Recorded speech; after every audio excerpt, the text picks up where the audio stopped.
Hey everyone, welcome back. So let's understand the ChatGPT interface. Now to start using ChatGPT, you simply need to go to the chatgpt.com website. You can Google and land on this ChatGPT page. And here you can straight away start asking questions. Now this box here is the prompt wherein you write the prompt. And we'll understand as part of this video different prompting techniques and what all information or important details you need to remember when you are going to ask questions in the prompt. So for example, here I'm not logged in, not signed up, but in case you want to have, say for example, you want to maintain the history of your chat and make sure that you have all the relevant information that you have asked in the history, then you need to sign up so that the history can be maintained. Now here, as part of the prompt, the more clear and specific the prompt that you will write, the better answers you will get. For example, here if I say write me a poem, okay, now this is very generic prompt that I have written, write me a poem, right? So here you will see that short original poem for you, calm, reflective and little wistful. So it has written me a poem, but in case I had to look for a specific context, specific area for which I want to write a text or poem, I have to set the context. So that's where the prompting technique, or what exactly you are going to ask in the chat box or chat text box, becomes really important. So for example, I want to write a poem on the rain, right? So I'll simply say write a poem for the little girl who gets really happy in rain and starts dancing when it rains. All right. Now this prompt is much more clearer and specific. So write a poem for the little girl who gets really happy in rain and starts dancing when it rains. So let me send this prompt and see what it writes. So here you'll see that here's joyful, vivid poem for the little girl who dances in the rain. Rain dancer, the sky grows grey, the clouds roll near, most folk rush off, but not her dear. So you'll see that based on the context that I have set, little girl gets really happy in rain and starts dancing when it rains. All of that has helped ChatGPT to formulate the poem specific to that context. So this is why being clear and specific in prompt or prompting becomes really important. So this is when you are asking these queries on ChatGPT without signing up, but I'll recommend you to sign up using any of your email accounts. So if you go ahead and click on sign up for free, you will be able to create login and create your account. So you'll see, you'll go to the openai.com or .openai.com and you can use any of your social media account, for example, Google, Microsoft, Apple, or use your phone. So this is pretty straightforward. I won't go into that detail. Once you're signed up, you will get into this homepage and this is how you will see. So for example, here you will see you have the option in the left hand side for the new chats, search chats and library, and you will be able to close the sidebar. Okay, so you'll see that simply clicking on this sidebar, you can open and close the sidebar. And then in the drop down, you have the ChatGPT, which is great for everyday tasks, which is free. But if you want to have the ChatGPT Go, then you have to upgrade. We are using the free version, so we'll just keep using the free version. The rest, everything asking and prompting is all same. You can use your microphone to also ask the question. You can dictate, right? Then you have the different GPTs option here. So if you go to the GPTs, you will see these are some of the custom versions of the ChatGPT that combine instructions, extra knowledge, and any combination of skills. For example, if you see, these are some of the custom GPTs that are available that you can explore. For example, you will have the Canva here as well that you can use.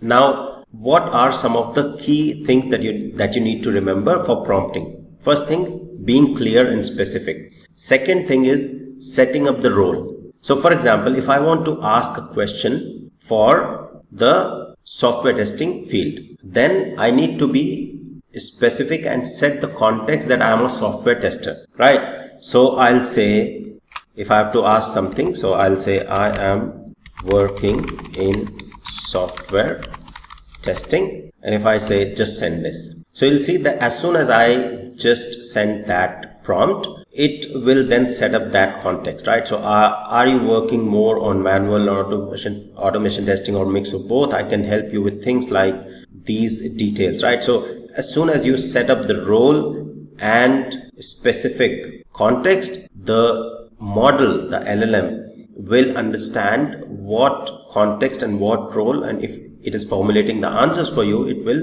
try to formulate answers accordingly. So now if I have set the context that I work in the software testing, now if I ask what is AI, so it should include in the answer some of the examples that are specific to software testing context, right?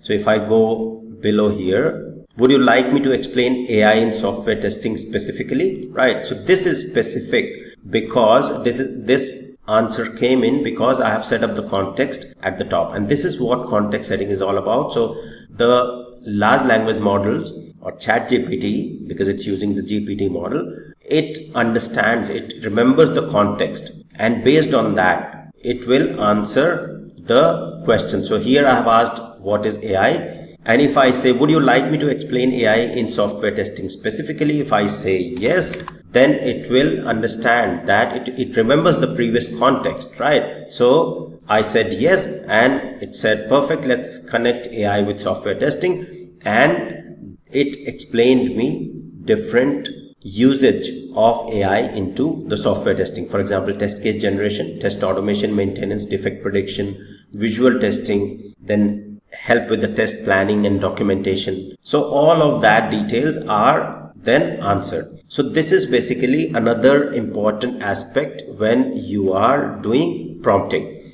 Then defining the output format becomes really important as well. So for example, if I type in the query and I'll say create fake names, if I just say create fake names, so you'll see that it has created some fake names. I haven't been specific on what all details I want in the names. So being specific and defining the output format becomes important as well. So for example, I'll say create fake names with first name and last name in CSV format. Okay, so now I have been specific that I want fake names with first and last name. Okay, I'll say just first and last name, and the output should be in CSV format. So now I'm specifying the output format as well. I'm being more clear.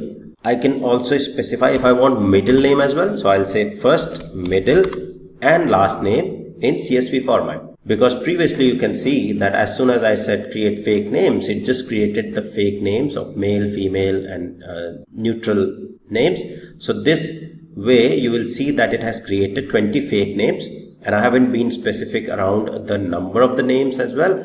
So you can also have that specific number. So 20 fake names, first, middle and last, and it has provided me a fake name CSV file that I can go ahead and download. So here, because I haven't been specific on the numbers, it is asking whether you want larger data set or not. So I can go ahead and download, and this is the CSV format or the CSV file that if I go ahead and open, you will be able to see the 20 fake names with first, middle and last name has been created successfully. So that's another important aspect in prompting, output format. Then the context we have already understood. Whether you are a software tester, whether you are a developer, whether you are from the business analyst, whether you are from the project management, setting up that context will help the large language model to provide answers better in that particular context. Then in case you are not getting the answers properly, using the iterative approach, right? So as we started our conversation here, so I've set up the context, I have set up my role, I'm asking the questions. For example, here I have updated my query to create the fake names with first, middle and last name in CSV format. Eventually, I forgot about the number of data that I want, but it has asked me to generate a larger data set. So iteratively, the prompting improves over the period of time. So these are some of the important aspects of prompting, and you need to be clear on context setting when you are writing the query, being clear and concise what exactly you want to achieve and what you want to get answers on. So first thing is role setting, context setting, being clear and defining the desired output format that you are looking for. So that will help you to get better answers in any of the large language model. So that's all for this video. In the next one, we'll understand another important topic of generative AI. Thank you. See you in the next one.